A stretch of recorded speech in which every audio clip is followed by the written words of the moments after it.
Old Man Hemlock wasn't like other folks in the county. While everyone else seemed obsessed with bigger houses, faster cars, and fancier gadgets, Hemlock cherished the simple things. He loved the way the sun peeked over the eastern ridge each morning, painting his little valley in gold. He loved the sound of the creek gurgling through his land, a constant, comforting melody. Most of all, he loved the quiet. His property wasn't much to look at, just a sprawling patch of woods and meadows. But to Hemlock it was paradise. He'd inherited it from his grandfather, who'd inherited it from his grandfather before him. Generations of Hemlocks had lived and loved on that land, leaving their mark not in concrete and steel, but in the rustling leaves and the babbling brook. He spent his days tending to his small garden, watching the birds flit among the trees, and simply being. He didn't need much to be happy. A good book, a warm fire, and the company of his old dog, Buster, were enough. He wasn't against progress, not really. But he believed some things were too precious to be paved over. His land was one of those things. He knew every inch of it, every tree, every rock, every hidden hollow. It was a part of him as much as his own heart and soul. He couldn't imagine life without it, without the peace and solitude it offered. He just wanted to be left alone to enjoy the remaining years of his life in the place he loved most. The peace Hemlock cherished was shattered one Tuesday morning. He was enjoying his coffee on the porch, watching the mist rise from the valley when he heard the rumble of heavy machinery. At first, he thought it was just some logging operation further down the road. But the noise grew louder, closer. Buster, his old dog, perked up his ears and let out a low growl. Hemlock stood up and peered through the trees. What he saw made his blood run cold. A line of trucks and bulldozers was churning its way up the dirt track that led to his property. Men in bright orange vests jumped out carrying strange-looking instruments. Surveyors. He watched in disbelief as they began marking trees with ribbons and pounding stakes into the ground. The bulldozers roared to life, their blades ripping through the undergrowth. It was like a scene from a nightmare, his beloved woods being torn apart before his very eyes. Buster barked furiously, sensing his master's distress. Hemlock couldn't understand what was happening. Who would dare to do this? He hadn't been notified of any construction, any development. He grabbed his walking stick and hurried down to confront the intruders, his heart pounding in his chest. The quiet, peaceful world he knew was vanishing with every passing minute, replaced by the harsh sounds of progress he never wanted. He had a sinking feeling in his stomach, a premonition that his life was about to change forever. Hemlock approached the foreman, a burly man with a hard hat and a clipboard. He tried to keep his voice calm, despite the turmoil inside him. "Excuse me," he said politely, "but I believe there's been a mistake. This land belongs to me." The foreman barely glanced up from his clipboard. "We're on schedule, Pops. Gotta keep moving." "No, you don't understand," Hemlock insisted, raising his voice slightly. "This is my property. I own it. I have the deed right here." He pulled a crumpled document from his pocket, the paper yellowed with age. The foreman sighed dramatically and motioned for another man to come over. This one was dressed in a crisp suit and tie, a stark contrast to the construction worker's attire. "What is it, Johnson?" the suited man asked, his voice dripping with impatience. "This old-timer claims we're building on his land, Mr. Henderson," the foreman, Johnson, replied, rolling his eyes. Henderson turned to Hemlock with a condescending smile. "Sir, I assure you, we've done our due diligence.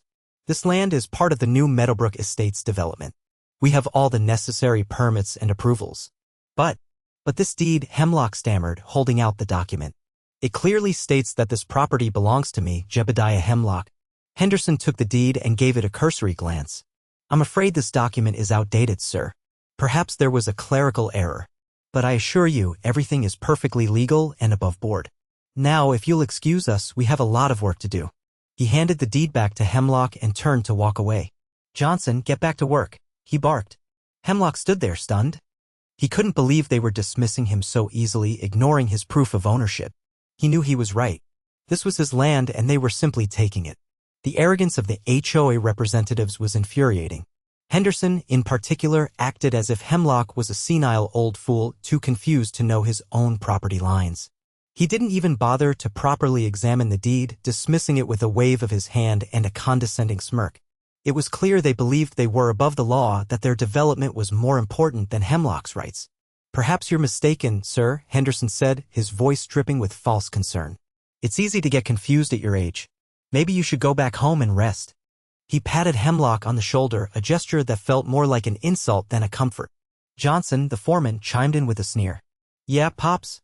Maybe you wandered off your own land. Happens all the time.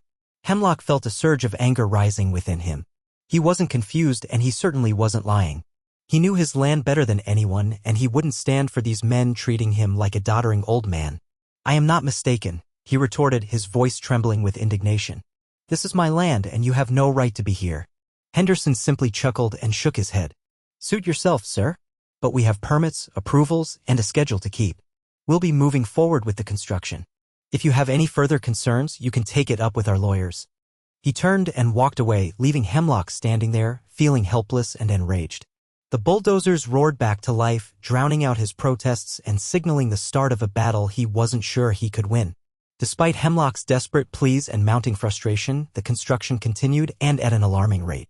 The bulldozers carved roads through his woods, flattening everything in their path. Giant trucks hauled in lumber and concrete, transforming the landscape into a muddy construction site. The air was filled with the incessant hammering, sawing, and shouting of workers. Within weeks, the foundations of houses began to appear like concrete monsters rising from the earth. Then came the walls, the roofs, and finally the siding.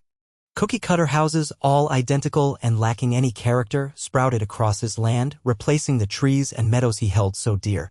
Hemlock watched in despair as his beloved property was transformed into Meadowbrook Estates. He felt like a helpless bystander witnessing the destruction of his home. He tried reasoning with the workers, pleading with them to stop, but they just shrugged and said they were only following orders. He considered blocking the entrance to the construction site, but he knew they would simply call the police and have him arrested.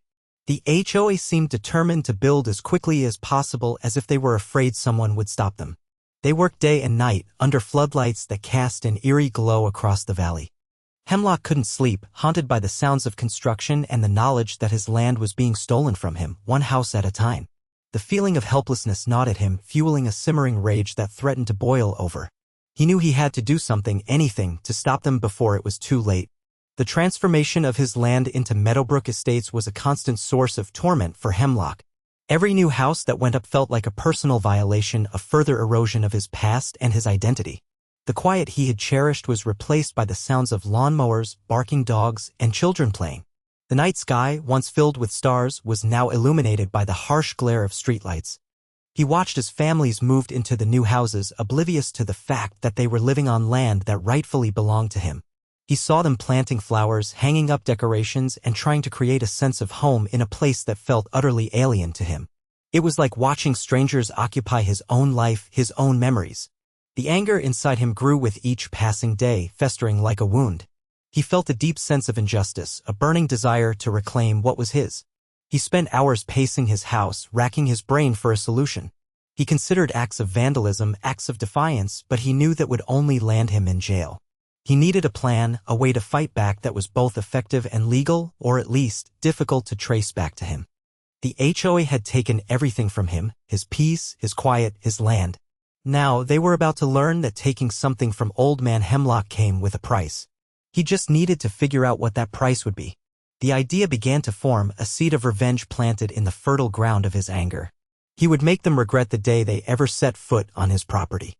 Hemlock knew he couldn't take on the HOA by himself. He needed legal help.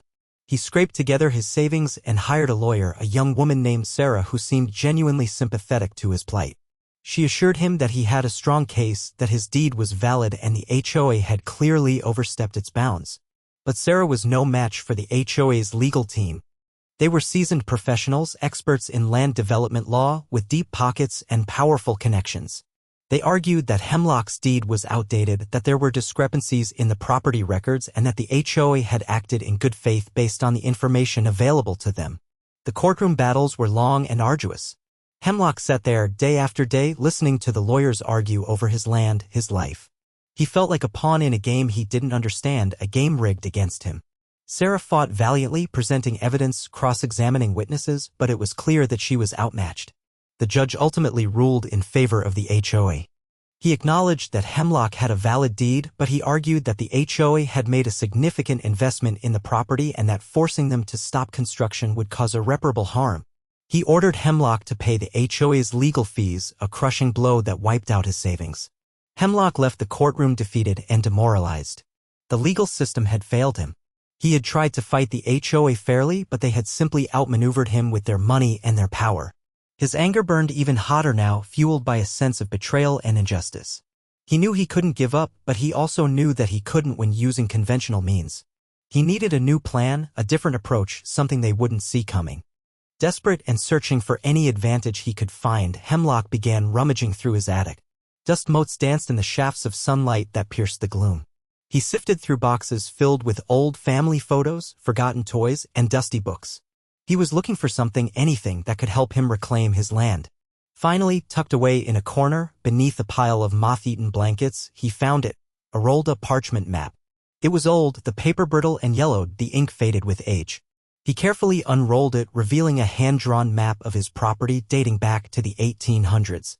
At first, it seemed like just another old document, a relic of his family's past. But then he noticed something that made his heart skip a beat. A small, almost imperceptible marking in the center of the map, labeled in faded ink, the Serpent's Kiss. He squinted, trying to decipher the meaning of the strange symbol. After a moment of contemplation, it dawned on him. The Serpent's Kiss wasn't just a name, it was a reference to a natural spring, an underground source of water that flowed beneath his land. The map indicated that the spring ran directly beneath the area where the HOA had built the majority of the new houses. A slow smile spread across Hemlock's face. This was it. This was the weapon he needed to fight back. The HOA might have the lawyers, the money, and the permits, but he had something they didn't, the knowledge of a hidden natural force that could turn their precious development into a soggy disaster. The wheels of his revenge began to turn. The flood was coming. Hemlock spent the next few days studying the old map, meticulously planning his strategy. He realized that the spring wasn't just a small trickle of water, it was a significant underground source capable of causing serious damage if properly diverted. The HOA, in their haste to build Meadowbrook Estates, had completely overlooked this hidden threat. His plan was simple but audacious. He would secretly dig trenches and channels to redirect the spring's flow, guiding the water towards the foundations of the new houses. He would create a network of underground waterways that would gradually saturate the soil, weakening the foundations and causing the houses to sink and crumble. He knew it would be a slow and painstaking process, but he was patient. He had nothing but time and a burning desire for revenge. He started by identifying the point where the spring surfaced on his property, a small, unassuming pool hidden deep within the woods. He then began digging a narrow trench, carefully camouflaging it with leaves and branches. He worked at night, under the cover of darkness, using only hand tools to avoid attracting attention. Buster, his loyal companion, stayed by his side, watching his every move. The work was hard, but Hemlock found a strange sense of satisfaction in it. He was finally taking control, fighting back against the HOA in a way they couldn't possibly anticipate. The serpent was about to kiss Meadowbrook Estates. Night after night, Hemlock toiled in secret. The moon became his accomplice, casting long, eerie shadows that danced around him as he dug. The shovel became an extension of his arm, and the earth yielded to his determined efforts. He dug deep, narrow trenches, following the contours of the land and carefully concealing his work with layers of leaves and strategically placed rocks. The silence of the night was broken only by the rhythmic thud of his shovel and the occasional hoot of an owl.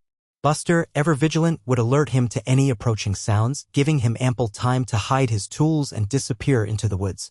As the trenches grew longer, Hemlock began to divert the spring's water flow. He used a series of small dams and channels, carefully guiding the water towards the network of underground waterways he had created. The water trickled and gurgled through the trenches, disappearing into the earth like a secret message being delivered to its destination. He worked tirelessly, driven by a mixture of anger, determination, and a strange sense of satisfaction. He knew he was taking a risk, but he was willing to do whatever it took to reclaim his land. He imagined the faces of the HOA representatives when they discovered what he had done, their arrogance replaced by shock and dismay. Slowly, almost imperceptibly, the water began to seep into the soil beneath Meadowbrook Estates. The serpent was stirring, and the kiss was growing closer. The HOA had no idea what was coming. Weeks turned into months, and the subtle effects of Hemlock's actions began to surface. At first, it was just a few isolated incidents. Mrs. Gable, who lived in the house closest to Hemlock's property, noticed that her lawn was unusually damp even during dry spells. Mr. Henderson, the HOA president, found a small puddle of water in his basement despite having a state-of-the-art waterproofing system. These initial signs were dismissed as minor inconveniences, the result of poor drainage or leaky pipes. But as time went on, the problems grew more widespread and more persistent. Other residents began to complain about dampness in their yards, musty smells in their basements, and cracks appearing in their walls. The HOA, initially dismissive, was forced to take notice. They hired engineers to investigate, but the engineers couldn't find any obvious source of the water. They checked the sewer lines, the water mains, and the drainage systems, but everything seemed to be in perfect working order. The residents of Meadowbrook Estates grew increasingly anxious. They had invested their life savings in these new homes, and now they were facing the prospect of rising dampness and structural damage. They started pointing fingers, blaming the HOA for shoddy construction, and demanding answers.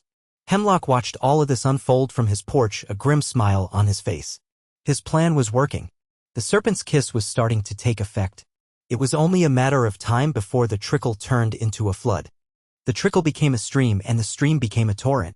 After weeks of subtle seepage, the underground spring finally erupted. The water level in Meadowbrook Estates rose dramatically, transforming yards into shallow ponds and basements into murky swimming pools. Panic gripped the neighborhood. Residents woke up to find their belongings floating in ankle-deep water. Furniture was ruined, carpets were soaked, and electrical appliances were short-circuiting. The streets became impassable as cars stalled in the rising floodwaters.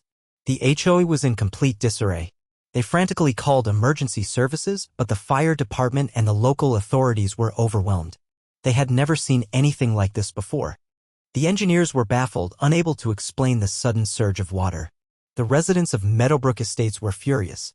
They blamed the HOA for everything, accusing them of building on unstable ground and failing to provide adequate drainage. They demanded immediate action, threatening lawsuits and public protests. Hemlock watched the chaos unfold with a sense of grim satisfaction. He saw families wading through the floodwaters, carrying their possessions to higher ground. He heard the shouts of anger and frustration, the cries of children, the sirens of emergency vehicles. The serpent had finally kissed Meadowbrook Estates, and the results were devastating. Hemlock knew that his actions were extreme, but he felt justified. He had tried to reason with the HOA, he had tried to fight them in court, but they had left him with no other choice. He had simply reclaimed what was rightfully his, using the power of nature itself. The HOA was in a state of utter pandemonium. Mr. Henderson, the once arrogant president, was now running around like a headless chicken, barking orders and desperately trying to salvage the situation. He organized emergency meetings, hired teams of engineers and contractors, and even consulted with a water diviner, hoping to find a solution to the mysterious flooding. But nothing seemed to work. The water continued to rise, defying all attempts to contain it. The engineers scratched their heads, unable to pinpoint the source of the water or devise a plan to stop it. The contractors pumped water out of the basements, only to have it return within hours. The water diviner, after much mumbling and dowsing, declared that the land was cursed. The HOA members turned on each other, blaming each other for the disaster. Accusations flew, fingers were pointed, and old grudges resurfaced.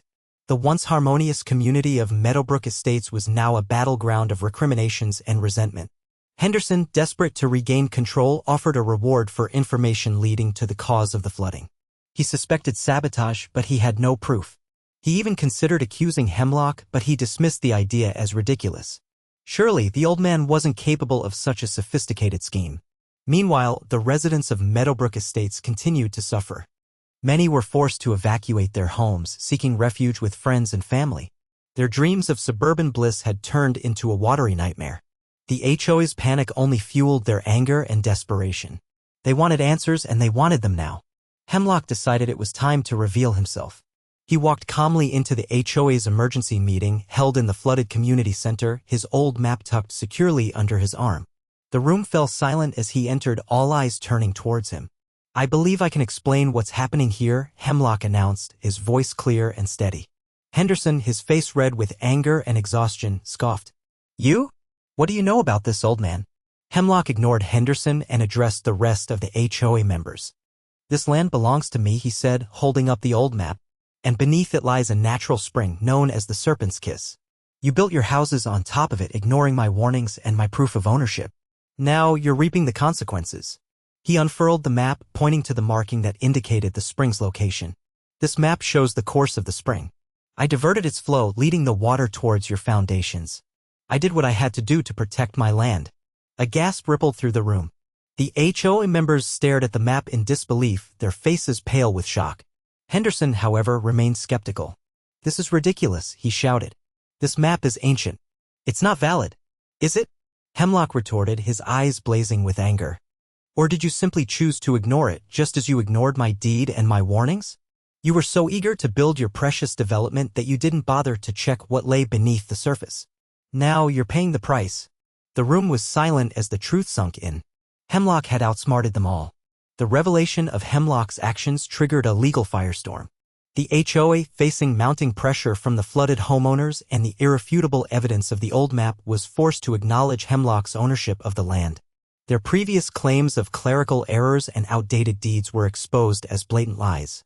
The homeowners, enraged by the HOA's deception and the devastation of their properties, filed a class action lawsuit against the organization. They accused the HOA of negligence, fraud, and breach of contract, seeking compensation for their losses and demanding that the HOA be held accountable for their actions. The legal repercussions for the HOA were severe. They faced massive fines, potential criminal charges, and the loss of their reputation. Their insurance company refused to cover the damages caused by the flooding, citing the HOA's failure to disclose the existence of the underground spring. Henderson and the other HOA leaders were grilled by lawyers, investigated by law enforcement, and publicly shamed. Their arrogance and dismissiveness had backfired spectacularly, leading to their downfall and the ruin of their careers. Hemlock, on the other hand, became a local hero. He had stood up to the powerful HOA and fought for his rights, even when the odds were stacked against him. His story resonated with people who felt powerless against corporate greed and government overreach. He had proven that even an old man could make a difference. The aftermath of the flood was devastating. Structural engineers inspected the houses in Meadowbrook Estates and deemed them uninhabitable. The foundations were severely compromised, the walls were riddled with cracks, and the risk of collapse was too great. The HOA was forced to buy back all 69 houses from the homeowners, compensating them for their losses, including the cost of the homes, the value of their possessions, and the emotional distress they had suffered. The compensation payouts were enormous, bankrupting the HOA and forcing them to sell off all their assets. The once pristine lawns and manicured gardens of Meadowbrook Estates were now overgrown with weeds and choked with mud. The houses stood empty and abandoned, like ghostly reminders of the HOA's greed and Hemlock's revenge. The local authorities condemned the development, declaring it a public safety hazard. The houses were eventually demolished, leaving behind a vast, empty field where Meadowbrook Estates once stood. The land was deemed unsuitable for building due to the unstable soil and the presence of the underground spring. Hemlock watched the demolition from his porch, a mixture of sadness and satisfaction in his eyes. He had reclaimed his land, but at a great cost.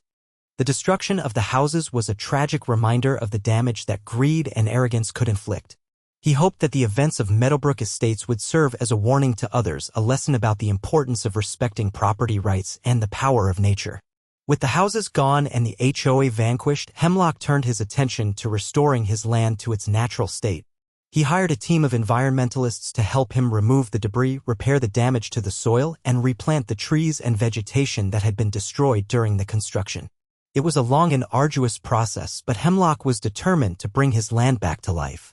He spent hours working alongside the environmentalists, planting trees, spreading seeds, and clearing away the remnants of Meadowbrook Estates.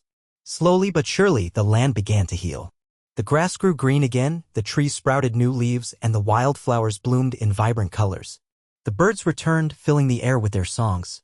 The creek gurgled and flowed, cleansing the land and washing away the memories of the flood. As the land recovered, so did Hemlock. He felt a sense of peace and contentment he hadn't felt in years. The anger and frustration that had consumed him during the battle with the HOA gradually faded away, replaced by a quiet sense of satisfaction. He spent his days tending to his garden, watching the birds, and listening to the sounds of nature. He had reclaimed his land, not just physically, but spiritually. He had proven that even in the face of overwhelming odds, it was possible to stand up for what was right and protect what was precious. Hemlock's peace had returned. Buster was happy. He looked forward to many more years in the quiet valley. The story of Old Man Hemlock and Meadowbrook Estates serves as a powerful reminder of the importance of respecting property rights and the devastating consequences of greed. The HOA's arrogance and disregard for Hemlock's ownership ultimately led to their downfall and the destruction of their development. It is a cautionary tale about the dangers of putting profits before people and the importance of listening to those who may seem powerless. Hemlock's story teaches us that even the smallest voice can make a difference when fueled by determination and a sense of justice. It also highlights the importance of knowing and respecting the land. The HOA's failure to investigate the property properly and to acknowledge the presence of the underground spring ultimately led to their undoing. They ignored the wisdom of the past, represented by the old map, and paid a heavy price for their ignorance. While Hemlock's actions were extreme, they were born out of desperation and a deep love for his land. He felt he had no other choice but to fight back against the forces that threatened to destroy everything he held dear. In the end, the story of Hemlock and Meadowbrook Estates is a testament to the enduring power of the human spirit and the importance of standing up for what is right, even when it seems impossible. It is a reminder that greed never wins in the long run and that respecting the rights of others is essential for a just and harmonious society. Treat others how you want to be treated.